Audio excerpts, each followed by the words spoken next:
পূর্ববর্তীদের উপর রোজা ফরজ করা হয়েছিল লাআল্লাকুম তাত্তাকুন, যাতে করে তোমরা আল্লাহ সচেতন হতে পারো, যাতে করে তোমরা মুত্তাকি হতে পারো। লাআল্লাকুম তাত্তাকুন, যাতে করে আমরা আল্লাহ সচেতন হতে পারি, আল্লাহ কনসিয়াসনেস আমাদের মধ্যে গ্রো করে। এটা হচ্ছে রোজার prime objective, the prime objective of সিয়াম।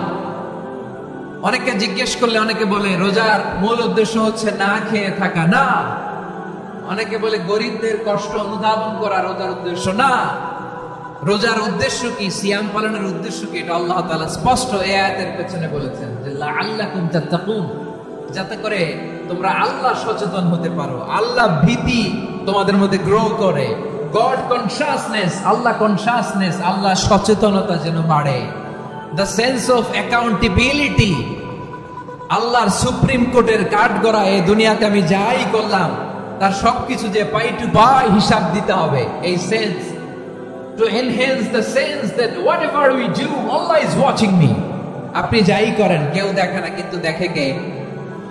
শুরুতেই তো জিজ্ঞেস করেছিলাম যে কেউ যেটা দেখে না সেটা দেখেন কে? কেউ যেটা শোনে না সেটা শোনেন কে? এর নাম হচ্ছে লাআল্লাকুম তাত্তাকুন, যাতে করে তোমরা আল্লাহ সচেতন হতে পারো।